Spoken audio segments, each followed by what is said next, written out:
හයි ඔන්න අදත් යන්ද අපිත් එක්ක දනාලෑ ගෙවල් පැත්තේ රවුමක් දාලා යන්න. අදත් අපි යන්නේ චූටි විශේෂ හේතුවකුත් තියෙන නිසා. ඒ තමයි අපේ අක්කගේ ප්‍රීස්කූල් එකේ කොන්සර්ට් එක. ඉතින් ඒක අපි යන දවසට පහුවදා තමයි තියෙන්න තිබ්බේ. ඉතින් ඒකටත් එක්ක තමයි අපි මේ යන්නේ. මේ යන අතරේ අපි මේ ගත්ත ක්ලිප්ස් ටිකක් පහුගිය මේ දවස්වල ඇතිවෙච්ච ගම් වතුරේ වතුර මට්ටම කොච්චර උඩට වෙනකන් ගිහින් තිබ්බද කියලා ඇත්තටම දැක්කහම බය හිතෙනවා. ඉතින් ඒ තරම් ලොකු වතුර පාරක් තමයි මේ තැන් වලින් ගිහිලා තිබුණේ. ඒත් එක්කම සෙන්ට්‍රල් එක්ස්ප්‍රස් වේ කියන්නේ මේ කොළඹ කුරුණෑගල අධිවේගී මාර්ගය හවසට පුදුම ලස්සනයි. මාර ලස්සනයි ඒකේ මේ යනකොට ඉතින් පාර දෙපැත්ත පේන විදිය. ඒ නිසා ඔන්න මම ඒකෙත් පොඩි ක්ලිප්ස් ටිකක් ගත්තා ඔයාලට පෙන්නන්න.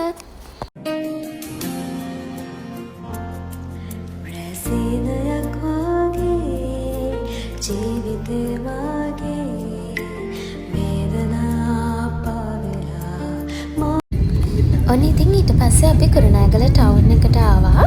ටවුන් එකේ වෙනතත් නම් අපි ටවුන් එක හරහා නෙමෙයි යන්නේ. අද ටවුන් එකෙන් පොඩි වැඩ වගේක් කරගන්න තිබ්බ නිසා ටවුන් එකට ඇවිල්ලා ඊට පස්සේ මේ යන ගමන් අපි සමෝසා ගත්ත නවත්තලා. ඒක නම් මාර රසයි. ඒ වෙලේ හදලා අර මේ කරත් එකකින් ගත්තේ හරිම රහට තිබුණා. ඉතින් ඒකත් කකා අපි හැමීට ගෙදර ගියා. ගෙදර යනකොට ඔන්න ඉතින් අපේ චූටි මැඩම් එයාත් කොන්සර්ට් එකට ඉන්නවා. එයාගේ පළවෙනි කොන්සර්ට් එක. එයාට නම් තාම අවුරුදු 3යි. ඉතින් ඒ වුණාට මේ අක්කත් එක්ක එයා දිගටම ප්‍රීස්කූල් යනවා. ඉතින් ඒ නිසා එයාත් කොන්සර්ට් එකට ඉන්නවා. මේ ඉතින් මේ එයාගේ මේ කොස්ටියුම්ස් ඇඳලා බලනවා රෑ. ඉතින් මේ දනා එයාට පොඩි සපෝට් එකක් දුන්නා.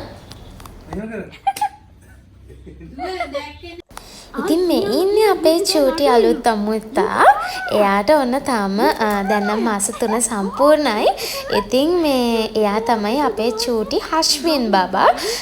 අපේ සුදුගේ මල්ලි බබා. ඉතින් එයා අපේ පවුලට අලුතෙන් එකතු වෙච්ච චූටි පොඩ්ඩා. ඉතින් මං ගෙදර ගියපු ගමන් එයාව චුට්ටක් වෙලා හුරතල් කර කර හිටියා. දැන් ඉතින් ඔන්න අපිට ගෙදර ආපුවාම හුරතල් කරන්න චූටි බට්ටෝ දෙන්නෙක්ම ඉන්නවා.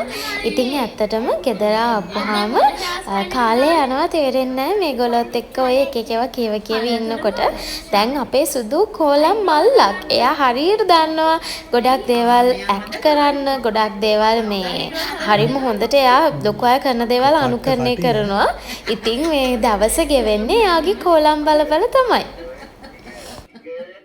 නංගි කොහිද ආවි කියලා මෙයා ඉහයි මම ඉන්න හාදන් කිය ඉතින් හායි ඩාලින් හායි ඉතුරු ටික හායි ඩාලින් ඉතින් අපි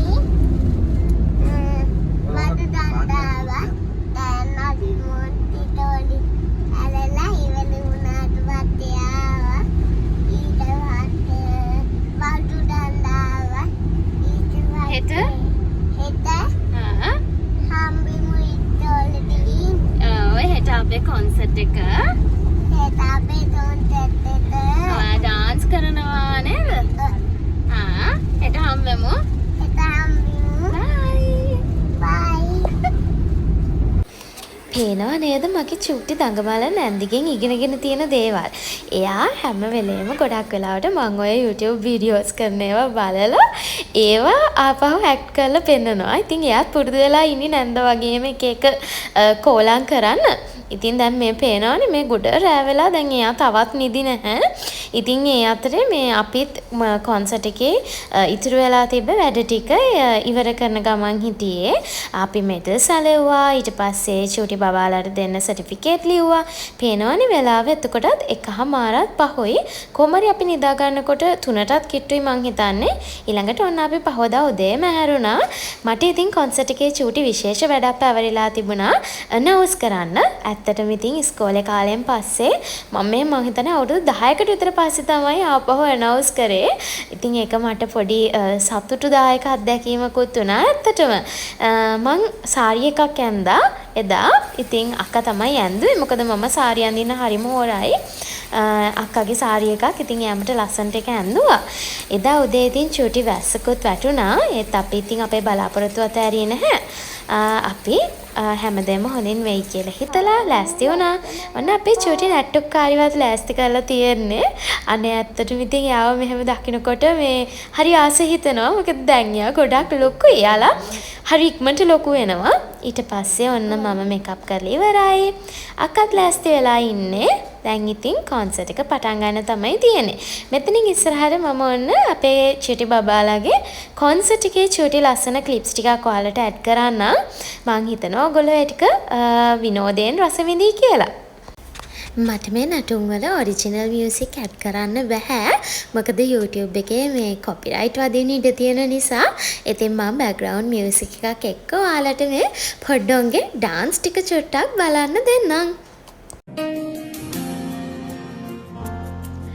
රැසිනයක් වගේ ජීවිතේ මගේ වේදනා පාවෙලා මගෙන් මිදුනේ අන්තයක් නොදුටු නිලාසේ පාවී කඩදාසියක් සයන්නම් සීමාවන්කෝ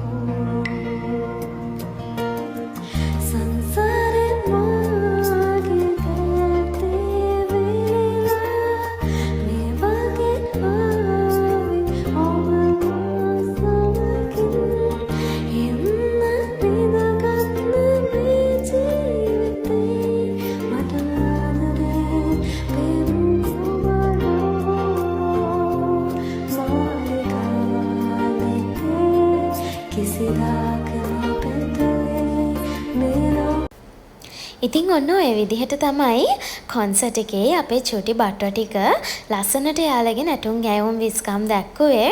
ඉතින් ඇත්තටම එදා දවස හරිම සතුටින් හරිම ආදරෙන් ගෙවිලා ගියා. ඉතින් අක්කගේ මොන්ටිසෝරියේ පළවෙනි කොන්සර්ට් එක ඒ විදිහට තමයි ඉවර වුණේ. ගුරුතුමියගේ ආදරය ඒක මවකගේ ආදරයට දෙවනි වෙන්නේ නැහැ කිසිසේත්ම. ඉතින් ස්තුති කතාව ඉදිරිපත් කළ සමාජ ගුරුතුමියට අපගේ ස්තුතිය. තවත් පොර ගණනාවක් ඔබත් මමත් මේ පොඩිකන්ගේ දඟකාර රැඟුම් ගයුම් නරඹන්න ආස වුණා. කාලය දෙවෙනකොට හරස් වෙලා තියෙනවා. ඉතින් අකමැත්තෙන් උනත් ඊට පස්සේ ඉතින් ඔන්න මේ පහවදා උදේ අපේ මැඩම් ආයෙත් ඇවිල්ලා ඉතින් ඔය චූටි කෝලම් කතා ටිකක් කියව හිටියා. ඊට පස්සේ අපි එදා උදේ ආපහු එන්න තමයි හිටියේ. ඉතින් අම්මා උදේ හදලා තිබ්බ රසම රස කොච්චි සම්බෝලයක් එක්ක අල බැදුමක්. අනේ මන්ද ඒ දෙක පුදුම රසයි. මං අම්මටත් කිව්වා ඒක හරිම රහට තිබ්බ එදා උදේ. මං ඉතින් හොඳට බඩ පිරෙනකම් බත් කෑවා. මම කාලිවර වෙනකොටම ඔන්න දනාලගේ තාත්තා වත්තෙන් එයාගේ පළදාව නෙලාගෙන ඇවිල්ලා තිබ්බේ අපිට අරන් යන්න. හැමදාම වගේ මේ පාට ඉතින් ගොඩාක් ಜಾති තිබ්බා. මගේ කලින් වීඩියෝ එක බැලුවා නම් ඔයගොල්ලෝ දකින්න ඇති මේ වර හැදෙන කාලේ තමයි අපි වත්තට ගියේ. ඉතින් දැන් ඔන්න ඒවා අපිට ගෙදර ගෙනියන්න පුළුවන් වෙලා තියෙනවා. ඉතින් මෙතනින් අද වීඩියෝ එක ඉවර කරනවා. ඔක්කොටම